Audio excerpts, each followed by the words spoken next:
Hello, habari zenyu. Mimi naitwa Brother Benson na hii ni Brother Benson Media, na leo niko na ndugu zangu ambao tunataka kuzungumza mambo ambayo inahusu nchi yetu. Kwanza kabisa ningependa hii fursa kuwapatia kusalimia Wakenya ambao wanatutazama na wale ambao watakuja kututazama tukishamaliza kipindi hichi. Asanteni.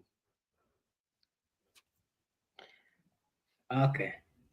Good evening, everyone. My name is Kevin Obura.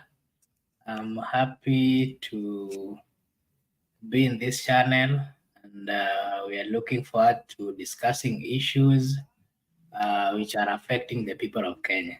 Brother Benson, leo umepandisha Kiswahili juu sana hadi nikashindwa kufanya introduction jameni. Pole bana. Okay, thank you. Ndugu yangu Sankara. Shukran Ben kwa wakati huu. Natumai mumekuwa na siku njema, ingawa tuko na mafuriko kila pahali humu nchini. Tuna matarajio ya kwamba huenda hapo mbeleni, iwapo vitu vitaweza kutulia na maisha iweze kurudi kama kawaida. Mimi nimeshinda vyema na nashukuru fursa hii kuzungumzana na Wakenya wenzetu na hata dunia nzima, wale ambao wana stakes kwa nchi yetu. Okay, asante sana. Naona ndugu yangu Obura ni kama hatujamweka palipa sawa, lakini ili tukuwe na usawa na tukuwe tukizungumza kwa lugha moja, itabidi turudi huku katika lugha ya ughaibuni, ama tunaweza sema kwa wale walitufanya nini, ambao tuseme kwamba ukoloni, wale walitufanya nini, lugha ya wakoloni. Wakoloni, hiyo lugha yao. Si jambo la kawaida kupata Mwafrika ambaye anasusia lugha yao na kuenzi lugha ya Kimombo ambayo ni lugha ya wageni. Tunapoendeleza vita dhidi ya ukoloni mamboleo, tunastahili kujitenga kikamili na lugha za wageni. Lakini hiyo haikuwa mada yetu kwa siku ya leo. Tutazungumza na ile lugha ambayo sisi wote tunayo urahisi. Okay. Mimi niko sawa na Kiswahili. Mimi ni Mkenya. Kiswahili changu kiko juu sana na nina uhakika ya kwamba nitaweza I will maintain. That is if you decide to wacha nikukosoe, hakuna Kiswahili kama changu hiyo. Okay.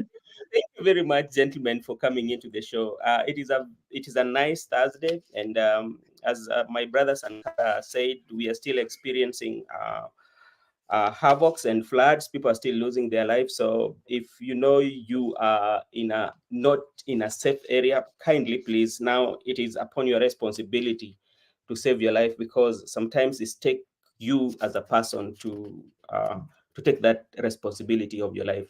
Life is not an experience. When you're gone, you're gone. You're not going to come back. So just take care of that, and we pray and believe that things will be okay. So to begin with, there's something unique that happened. I think it's a week ago, especially the Right Honorable Prime Minister gave scathing attack to the ruling government, and bearing in mind, like the president, His Excellency William Samoei Ruto, he's the chief campaigner of the Right Honorable Prime Minister. And we don't know what came of the Prime Minister to do that. So maybe I would start with Makobura, then Sankara will take it. Makobura, what do you think about the attacks by Right Honorable Prime Minister to the government? I wouldn't really say those were attacks. Raila, being the opposition leader, he has the right to criticize a government in power. Remember, he's the chief opposition leader. And for that reason, the constitution is very clear that as the opposition leader, he has to criticize and to point out the mistakes that the government in power is, the mistakes that they see in the ruling party. So for that reason, I think Raila is simply doing his constitutional right by reminding the president of the ruling party that they have a duty, they have a contract with the people of Kenya, and is also trying to remind them of the contract that they got in with the people of Kenya, which was supposed to reduce the cost of living, ensure that the lives of the people of Kenya was well taken care of, ensure that the people of Kenya had good health, ensure that the safety of the people of Kenya is also looked into. And for that reason, I don't really see, I wouldn't really say that it was an attack, but it was just a constitutional right that His Excellency, the former Prime Minister, was performing. Okay, thank you very much, Hon Sankara. Ben, allow me dismiss the narrative, the hogwash narrative that has been sold by the Kenya Kwanza Brigade that Raila attacked William Ruto in a personalized capacity. For record's sake, I didn't hear Raila insulting Ruto or the president in a personal capacity. Raila only pointed out in a strong political language the mischiefs of President William Ruto and the Kenya Kwanza administration. I think as an opposition leader, it is his mandate to pull checks and balances on the current administration, having been the second runners-up in the contested presidential elections in 2022. When Raila calls out William Ruto for not being proactive and aggressive while with handling flood and related menaces, that is not an attack. They should not confuse Raila Odinga, who is the party leader of ODM and Azimio, who is a Kenyan addressing Kenyan residents, and Raila Odinga, who is a candidate not yet shortlisted in the AU chair race. The elections will be next year, February. We are still in May, swimming in the floods that the president and his first lady, Rachel Ruto, prayed for in the name of floods. We are yet to address the AU thing. That will come at its own time. Now we are addressing Kenyans and the plight of Kenyans. We shouldn't confuse the audience. When I rise to speak, at times I do say, my responsibility ends with my utterance, not with what someone is going to misconstrue in my statement. Because as a human being, you have the right sense, the 5 senses. You can choose to think and even to manipulate my statement to create non-existent stories to suit the circumstances of your speech. When you hear the Kenya Kwanza Brigade speaking, they speak in UDA affiliated rallies. They want to keep their members active. And I would say that for the last 3 decades, the Kenya's politics has been revolving around Raila mania and Raila phobia. In Mount Kenya, you don't need to have an agenda. You only need to say, Yule Muganga, they will vote for you.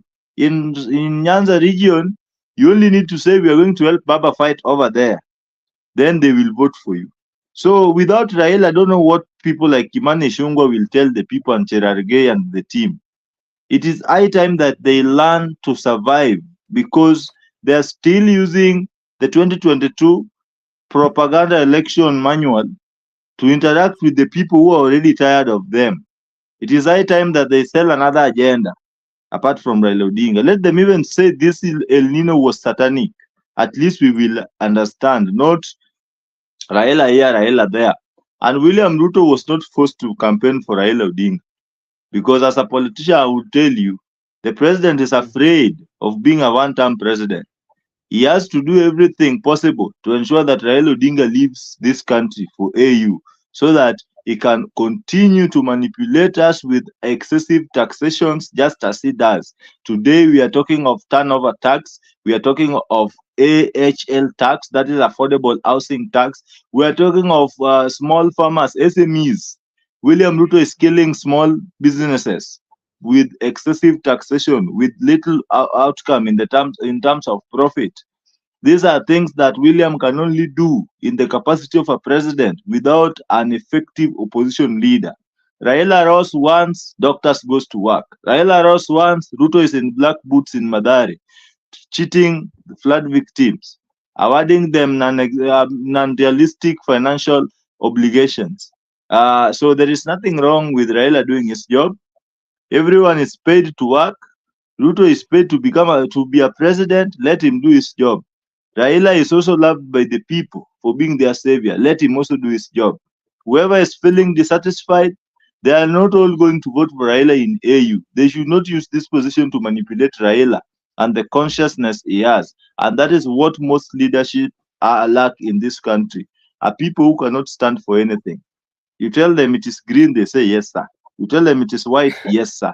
They are always in the swing balance. We want people who, when I can say yes to your advancement while ensuring that humanity, respect for the rule of law, still remains unmanipulated. That is what some of these green-on politicians that are affiliated to Kenya Kwanza do not understand. They think Kenya is only composed of UDA sycophants, where everyone toes the line, even if you are going to the wrong direction. As long as you are moving, it doesn't matter. We are not boarding. Okay, thank you so much. You've spoken. Okay, Marco, say something.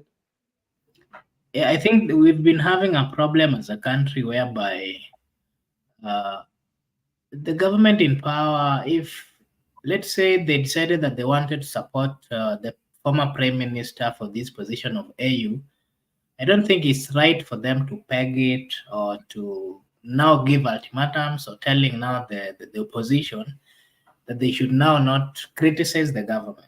It is wrong, because that is what the constitution is very clear. The opposition has their role. The ruling government has their role. So if the opposition side is playing their role, I don't think the president or the side of the president should now tell the former prime minister that his team or the team that he leads of the opposition should now not criticize the government. That is not a good thing. And as a Democrat, that is really going against the democracy of the Republic of Kenya. So or maybe they might have thought, or they're thinking that this is a buyout whereby I'm going to campaign for you and don't criticize me even if things are going wrong, or that's how they might be thinking. And this is really worrying us as the people of Kenya. Like, we don't now understand even the intentions of why the government is now sponsoring His Excellency, the former Prime Minister, because the kind of ultimatums that they are giving are not really making sense to the people of Kenya. It's like they've pegged the support that they are giving to the Prime Minister to some of the things that they ignore of themselves. You cannot tell an opposition leader that he should now not criticize just because you are. If suppose they are helping Raila secure this AU seat, Raila is just an individual, and this AU position, it's not just for Raila. It is going to help the people of Kenya and the people of Africa. In a way, it is going to open so many things in Kenya. And again, it's also going to showcase the product or the good brands that the people of Kenya has. It is not good or right for the president and his supporters, especially members of parliament, members of Senate, to start looking at this whole thing of Raila going to AU as their personal thing. They're looking at it as if they don't support Raila Odinga, Raila is going nowhere. And again, as a Kenyan, it is not right. If Kenyans should be there for one another, if one of them is not doing well, they have to remind him that him or her that this is not right. And I think that is what the opposition is doing. So the government should understand their role and what the constitution says. Okay, thank you so much. I know both of you knows that the doctors are back at work, and at the same time, NASA has also gave 7 days ultimatum to the government. And right, I've not kind of like find a document that was signed between the doctors and the government on the how they're going to work out. I don't know if any of you has come across that document, so maybe we can know what was they going to work or going back to work formula that they used? It is very wrong. The return to work formula is a continuation of uh, emulation that has been extended to the professional wing of medics. The people famously referred to as interns by politicians, some of which who never even sat Form 4 KCSE exams. These are not just interns. No institution trains someone to become an intern. Internship is a vital process and stage in towards academic excellence, which every person has to go through. When I was a student, I went to an institution and did my attachment. Upon graduation, people will always go for internship and later on succeed to employment. So if I go through an internship, do you want to refer to me as intern Sankara for the rest of my life? That is just a process. When you walk into any public facility, you will come to appreciate the donkey work that is being done by these professionals who are always in the front line, called interns. When you want to admit a patient at a regional facility or whatever public hospital, the people who will always take medical history is an intern. The person who will always do all the medical necessary procedures is an intern. The doctor only comes in to monitor and evaluate the patient's progress. Should there be a problem, and the underlining word there is should there be a problem, which is not realized through a dream, it is reported by an intern. So any conversation that has left out interns in the corridors of confusion is a continuation of inhuman treatment that is being extended to the professional wings of this country. But I understand that President William Ruto's administration is an administration composed of politicians, people who just graduated from village heckling to national politics. They do not appreciate processes. These are people who do not even appreciate the value of sitting in a classroom. They see interns as noise makers, while the government has a lot of money to set aside a salary of almost $1 million to the useless positions like that of Chief Administrative Secretary, to set aside a paltry of 330,000 in outpatient service and 10 million almost in inpatient service. I mean, a lot of money that is being wasted for no apparent reason, while we need very little money just to sustain this medic. So the return to work formula, in conclusion, has left out the interns. They've been left in what famously in our local language we say umewachwa kwa mataa, wameachiwa kwa mataa na wamezimiwa stima. They are all there in a dark room. Actually, it's like seeing a dark monkey in a dark room. It is very pathetic, and I'm personally not happy about it. Yeah, the doctors have been put in a dark room with a dark cat, and they are being told to locate and define the exact physical outlook of that cat. I think that is inhuman, and it is a demoralization to our medics. And you know, a demoralized medic is a very dangerous person to the society. You are doing this thing because you've been put to do it. You've been made to do it. You are not doing it because there is always motivation. In every employment, there must be motivation. So when motivation is missing, that instead the return to work formula is now suggesting slashing of nurses' money to almost half of what they used to earn. I mean, we are headed wrong. I don't think the president should be advised that you cannot deploy police to prevent or to protect citizens from diseases. If that is possible, let them deploy all the military forces to various public hospitals and villages to protect citizens from diseases. That is only a scientific process that can be undertaken by qualified, trained, dedicated, and motivated medical practitioners. Thank you so much. Mr. Makobura, what do you say? What is your thought on that? Whenever we elect leaders or a group of people who does not understand how the constitution or our leadership is, our leadership and what leadership really entails, we should always expect messes here and there. The problem we have is a good number of those who are leading us, most of them are not learned, most of them have no good knowledge of what they are doing. And this is where we now draw a line, because how do you expect someone who maybe uh, there's a good number of members of parliament who have not even gone to school. Some of them, we are being told, never even attended high school. What, as a people, would you expect this kind of politician to make laws which would then help to run the country? Of course, For we shouldn't favor. expect. We shouldn't expect that. Again, what formula or what really explains that someone who is maybe a primary dropout being paid 100 million because he's a member of parliament, and someone who has gone through all the levels of education, someone who has spent 6 years, 7 years in the university for them to become doctors, are being paid peanuts, let's say 30,000. How do you compare that? What really explain even the difference? What does the term even honorable member mean?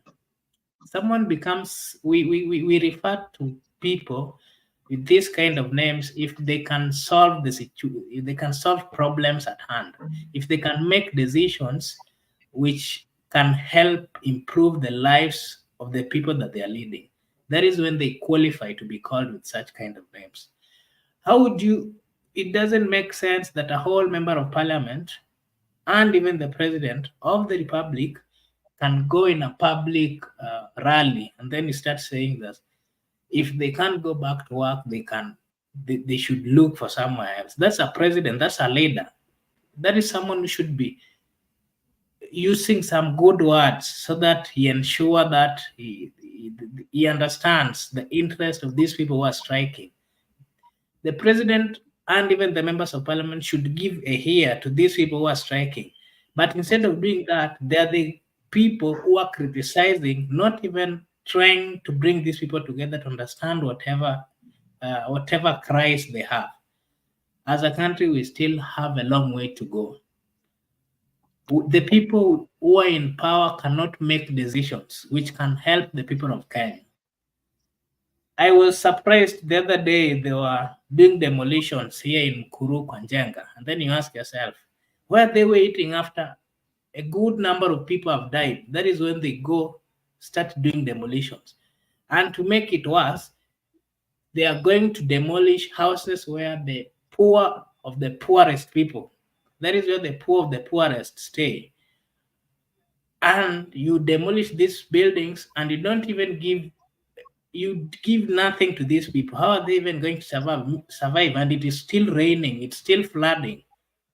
We have a problem as a country. And we as Africans, we have to solve our own problems as Africans. And this way, we can only do it by electing people who really understand what leadership is all about, people who have the humanity in them. That is when we'll pass all this. Okay, thank you very much. You've talked of that. Actually, that is what we are coming in now to discuss after. Now, let's come to disaster management. It's something that until today, I don't know whether the people that are in charge are doing it right or there's a disconnect somewhere. If we come to the demolition that was taking place where President even went, and the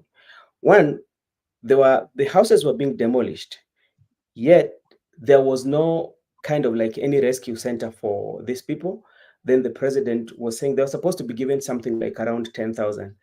And the cost of living right now, what would 10,000 do, especially for somebody that the house has been demolished, everything is going to start life afresh how is this person going to start living with only 10,000 shillings?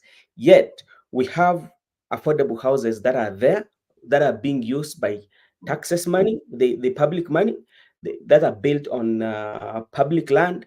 So these are the options that was left so that they can act as a rescue center for a period of time when they're still figuring out. Maybe Sankara, what can you say about that? The demolition and the evacuation, the way they did it.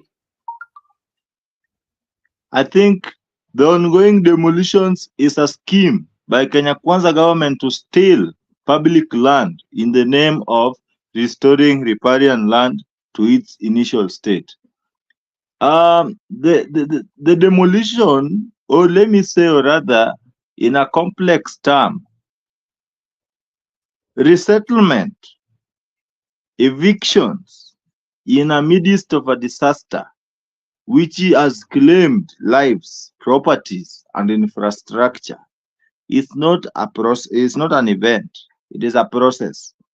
The process points all the way to preparation, where potential areas of risk are highlighted, proper management or mitigation strategies are put in place, and then we say, okay, we are expecting floods. Nairobi is likely to flood, and Kisumu. As a government, we are in coordination with the county governments to ensure that disaster management and response is effective and efficient so that lives and property is saved. We cannot talk of disaster preparation when we are still questioning the whereabouts of allocations to disaster. A disaster management board composed of incompetent village salads.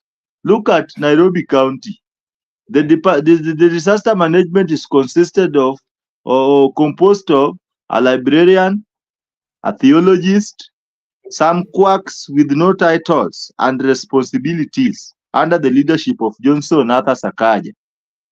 Then you want to tell the people of Nairobi, give the people of Nairobi a reason why a police officer saving lives as if he is a disaster management personnel should not be swept by water if the body responsible for monitoring this entire scenario is composed of someone who only believes that God exists but can do nothing.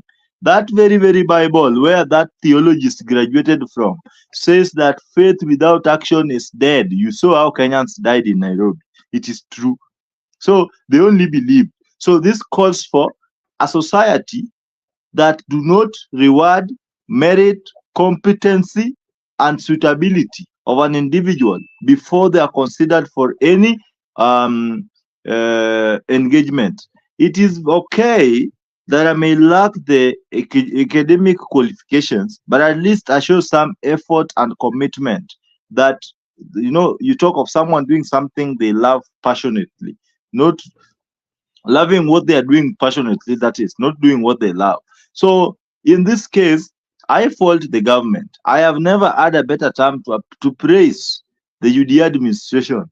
This is a government that came to power only to take over power and use that power to loot public wealth, murder citizens when they are revoking their constitutional rights. You saw tear gas canisters being used in Madari where the citizens were protesting. The government has failed. That's why when I say William Ruto, who is the president, is a failure, I dare someone to take me to court, because the president has failed to protect and enhance Article 49. Article 49 basically speaks of human rights, basic rights, the right to food, shelter, healthcare, security. Doctors are striking. Cholera is already an outbreak. There is flooding. Riparian land demolition is ongoing only in slums, not in Rwanda, not in Lavington. All these places have been encroached by developers in the name of development. They have set structures along the rivers. But I question the president's motive of appointing someone like Waititu. Waititu is known for his incompetency, a man who had been impeached. Waititu would tell you, and this is now imagine this is the mindset Waititu uses to govern the Nairobi River Commission. He says, instead of demolishing a house, move the river. Do we even have the requisite capability of moving a river? So if a board member who is supposed to protect Nairobi River from grabbing by cartels is the same man using a 13th century mentality to reason in a 20th century calamity. Waititu is saying just move the river, leave the house alone. So the government has failed. The failure has been visible when it comes to preparation. Actually, disaster management policy has got three concepts. The first concept is about disaster preparedness, mitigation, and response. Preparedness. The government wasn't prepared enough to handle disaster. We did not see adequate early deployment of qualified men and women to try and reduce the shocks and negativity that is associated with the pending disaster. The government dismissed meteorological warning of a pending torrential rainfall. Instead, the prayerful regime told us through the First Lady that they had prayed for rains. However, we experienced flood, and I questioned Rachel Ruto'S ability to speak to God only for God to reward what we cannot, contain. God loves his people. He cannot give you what you can't maintain. So I don't know why the God of Rachel Ruto, our First Lady, decided to award us with floods, while in real sense we prayed for rains. That is still a question. The government, when it comes to mitigation, the government is only pledging 10,000 per household. The UK government donated at least 140 million for compensation of the flood victims. It doesn't make sense in this economic situation where we are talking of inflation, because the inflation is occasioned by a lot of things. The people will tell us the dollar is falling, but they don't give the reason. There are things we call balance of trade.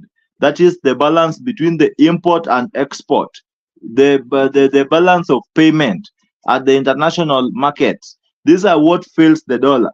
So with all this current cost of living, you tell someone who has lost a blanket, a seat, a jerrycan, a sufuria, and a cooking pot and everything, that we are going to give you 10,000 for 3 months.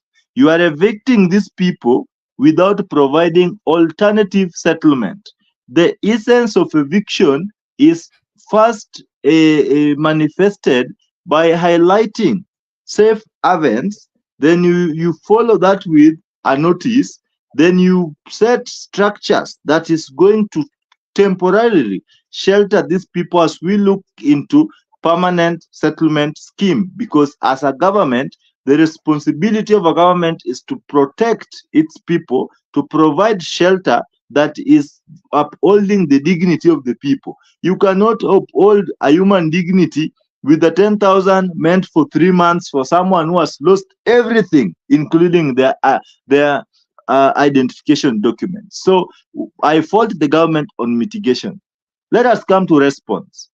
The government's response is like the government was responding to this disaster as if they're responding to a Azimio protest, where they deployed police with the rungus to go and hack the Azimio protesters. I want to tell President William Ruto, the rains were not protesting against you. You cannot fight nature. The only way you can do is to be in peace with nature. Let rivers flow where they're supposed to flow. Open dikes when it is necessary. Create reservoir dams where it is necessary. But again, in Kenya, we don't have corruption. We have what we call portfolio theft of public resources. You saw the people who ate the Aurora and Kimorer Dam scandal. Now with the floods came, had they constructed Aurora and Kimorer Dam, today we would not be speaking of flood sweeping people. We would be having enough water to generate enough power to reduce the cost of electricity, to provide water for irrigation in Machakos, to provide water for irrigation in Lake Turkana, to adjust food sustainability and food security. That can only happen when leaders think of the next generation and not the next election, as the UDA has manifested. Their interest is in the next election. They have choppers to deliver the electoral materials, but have no choppers to deliver and evacuate people from areas of risk. I fault the government in three phases: its preparedness, its mitigation, and the response.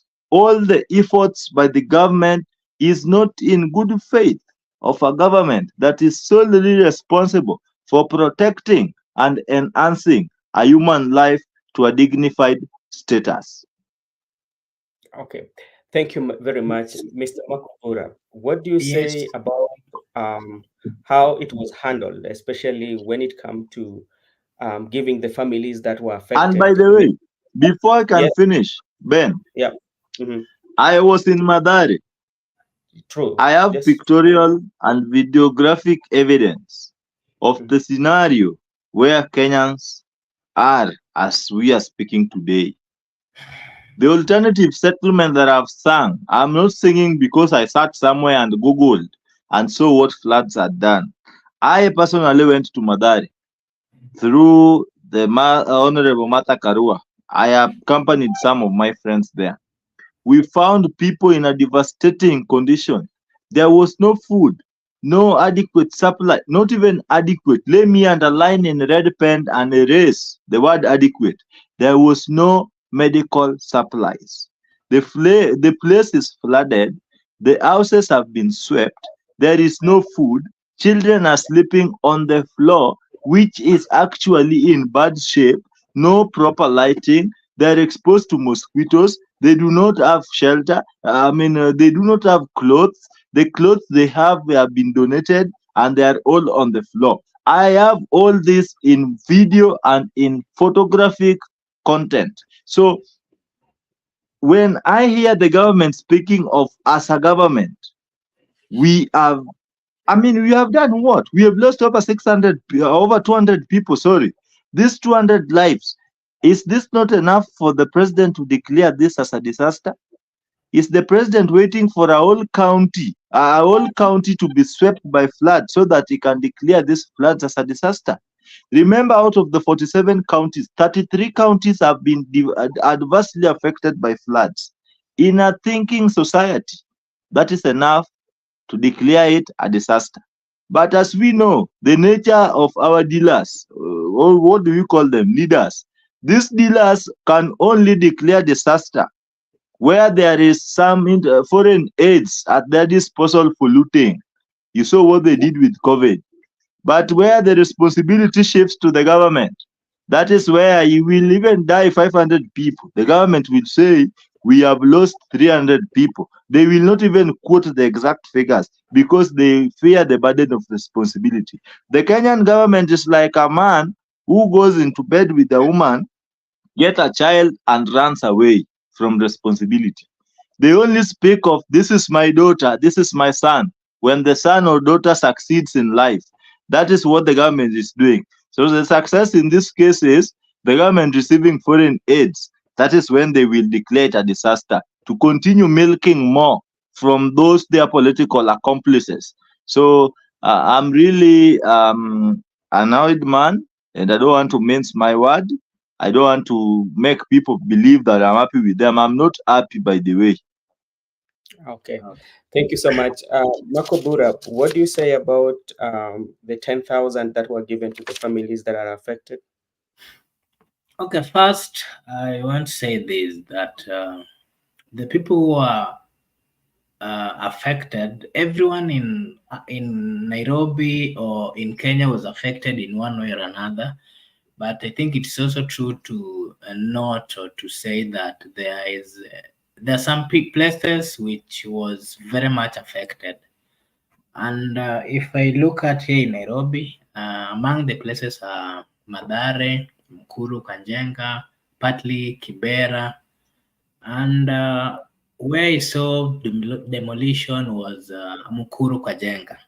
And the truth of the matter is, these are places that is the most of the people who stay in these places are the poor majority of Kenyans, especially those who are living within Nairobi. The poor people are the most people who are affected in these areas.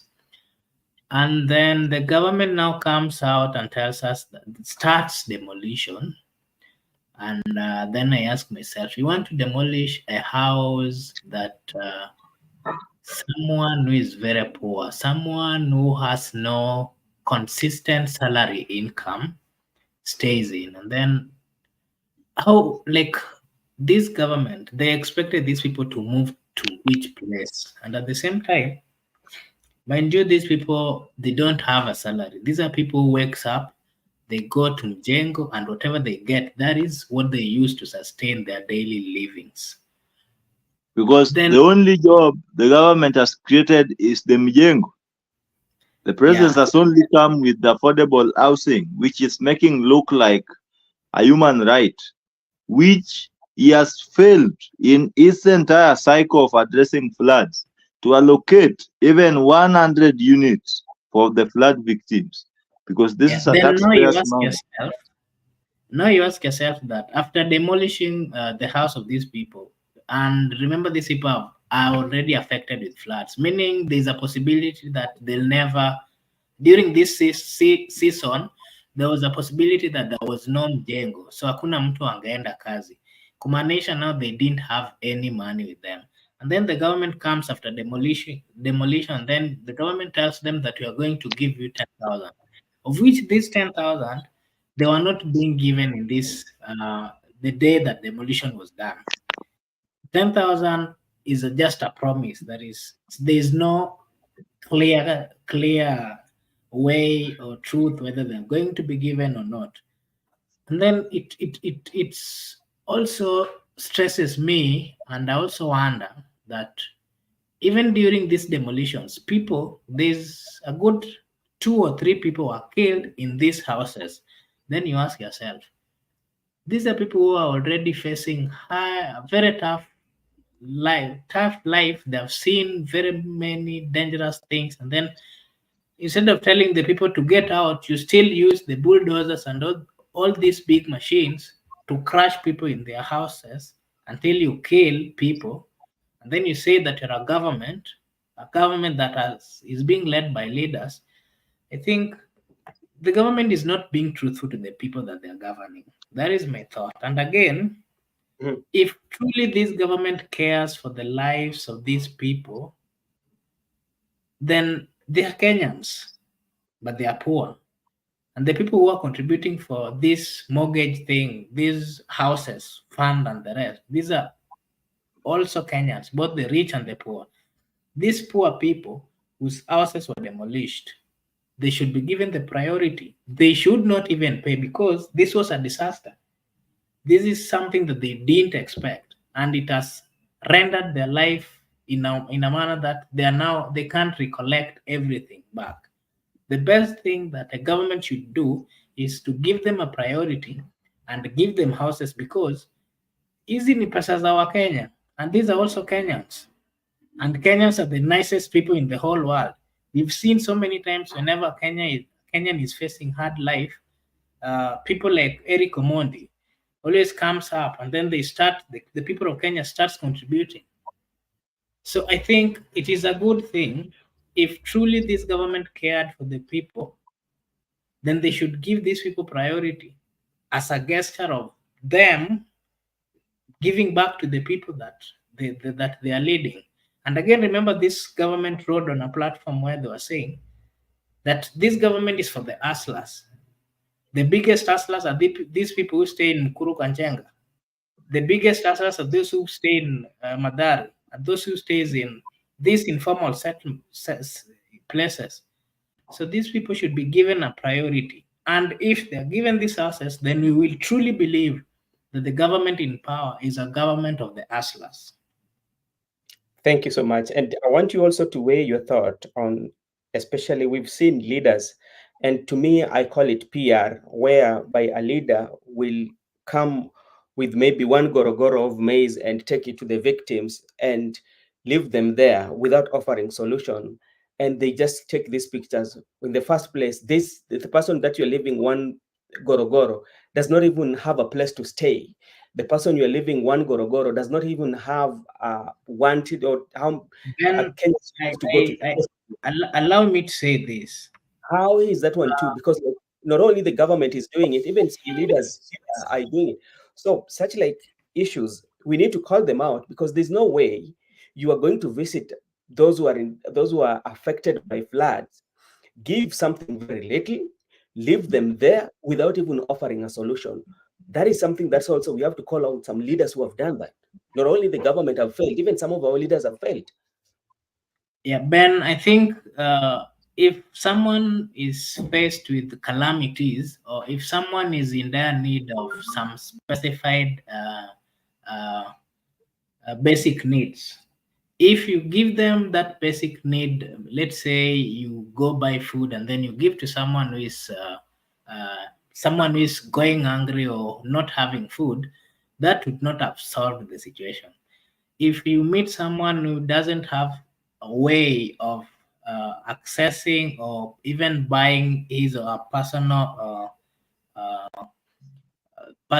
what of if you find someone who is not able to access good health or good food, the best thing that you should do for them is you try give them a solution by giving them or ensuring that you empower them in a way that they can be able to afford whatever problem that they have. They can be able to solve the problem that they have today, tomorrow. That is when you can say that you've helped this person. Whatever the government is doing currently by demolishing houses along the river or in Kuru, that is not the solution. You will see them demolishing today because there is flooding, but then tomorrow you'll not see them there. But You'll find Makobura, that someone else will Liverpool, still come back. let me ask you, Makobura, leave about the government out of this because we know there's places that government has failed. We've talked about it. I'm also now very particular on some leaders who assist. We've seen leaders who assist. And you just take this product you're taking, finding the community that are affected in a dire situation. You don't even like offer like a rescue center. You just drop that, we take pictures, and that's the end of it. How can what can you say to those kind of leaders? Those are not those that is not helping. That is sure of. In my that's how I would describe it. Those are people who are showing off that they have some money that they have looted in government and they want to show to kind of show this sympathy with that they are with the people, but in real sense they are not with the people. That is what politicians do best. They come pretend that they are with you, they come pretend that they are giving you food for lunch, but they don't care whether you're going to live tomorrow or not. It's a way of mocking the poor. That's how I can describe it. But in real sense, there's no help that they are giving there. Any leader who is truthful and wants to help the people, there's a way they do it. There are channels, there are laws that they should make to ensure that people do not experience the kind of difficulties that they are facing. So if you see a leader carrying, oh, siji gorogoro, nini, nini, those are people who are mocking the people who have been affected by the said emergency, the said problems. Mr. Sankara, what do you say of such leaders who go give this and they take pictures and that's the end of it? Ben, kindly give those people the right title. Those are not leaders. Neither do they aspire now to act like politicians, but they're acting like typical conman politicians. Let me say this. An MP who sits in parliament with access and exposure to what we call there is a financial allocation in parliament or in the treasury. It's not recurrent, but maybe something or under the government revenues. We have capital expenditure and recurrent expenditure. So the MP who sits in parliament and knows better that floods are coming walks out of parliament silent, then goes to the village to donate 1 kg of unga. That is a failure, an imbecile, rotten to the core. Do not deserve even to be called a leader. That is a looter. These are thieves who are looking for public. Public. They are whipping public emotions to show that they really love them, while in real sense they hate them. I want to see or hear leaders saying, as an MP, when I was in parliament, I led my colleagues into pushing the government to allocate this 7 billion or 1 billion for disaster management. In our strategy, we ensured that the right personnel were deployed and the right revenue was in place. However, with the excessive floods, we cannot really, manage the entire situation.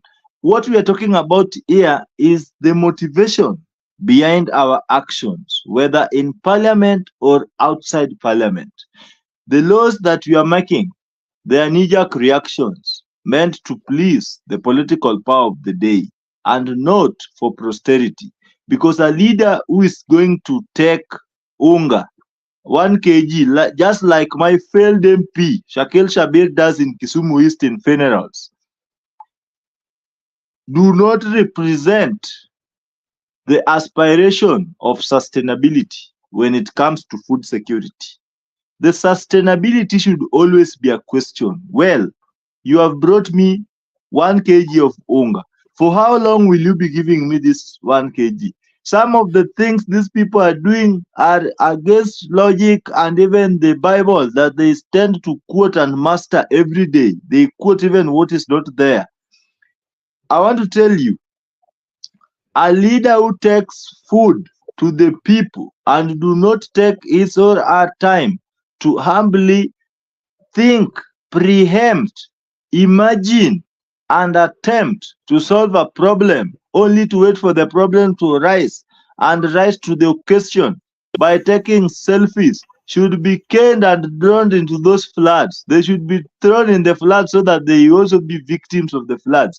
Why would you go to a venue? You have not spoken of alternative settlement. You have not, we should have system. My problem is a working system, a system that will deliver whether the politician speaks or not, a system that will deliver whether the politician comes or not, a system that has mapped the area and known that we have a population of 100,000 people in Kadibo or in Kisumu East or in Chega.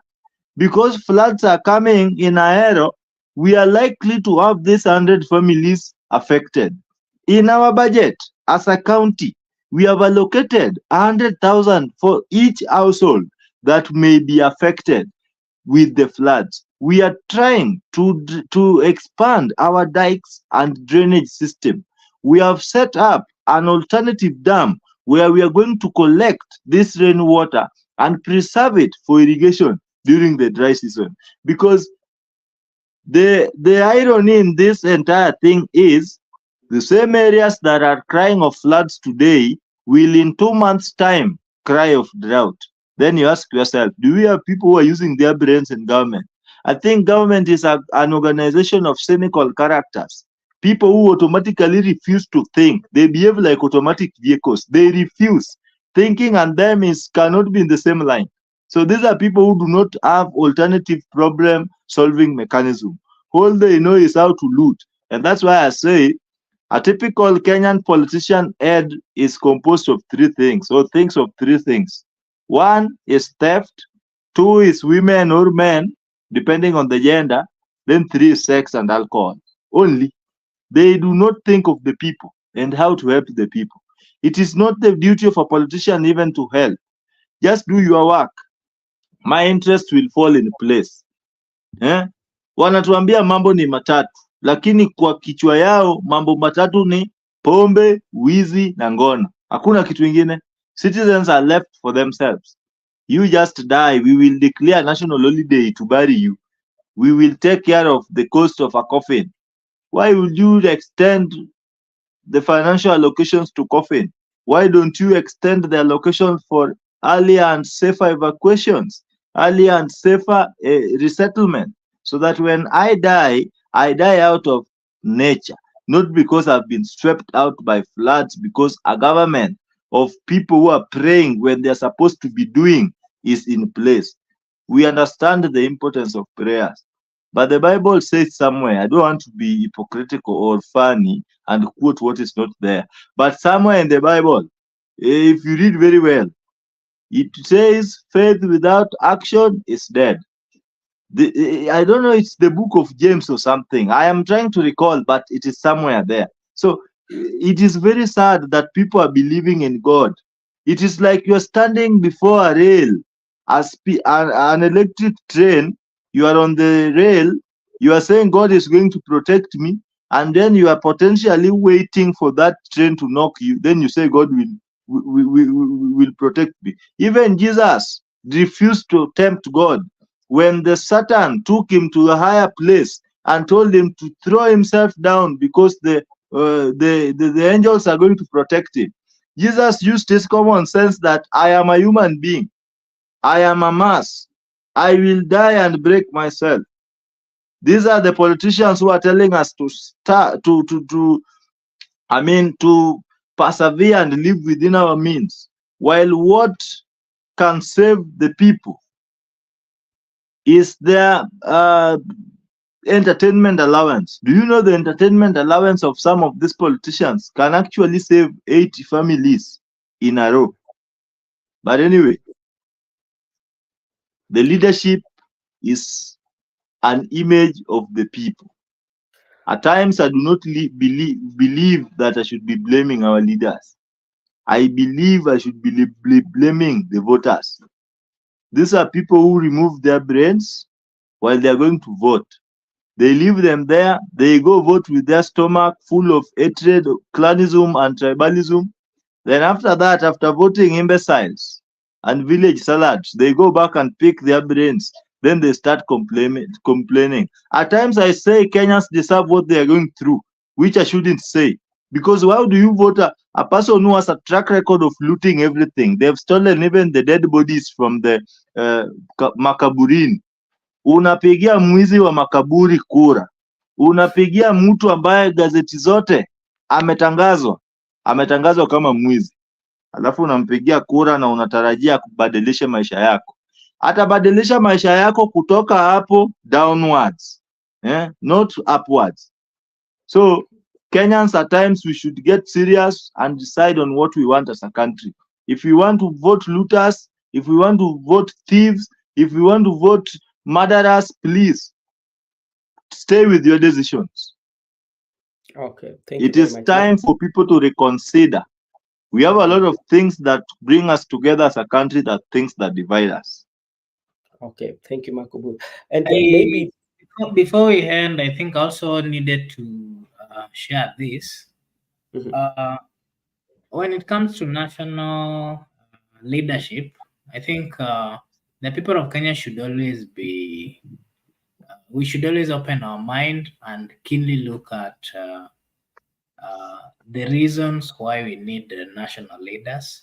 Because the main reason as a country why we need the president or the cabinet secretaries is because we need people who can unite the many tribes that are in Kenya. And Kenya being a country where there are so many people with different cultures, there are so many tribes. Here in Kenya, we have almost 47 tribes. All these people are Kenyans. They have different beliefs. They have different cultures. And there's something that should bring them together.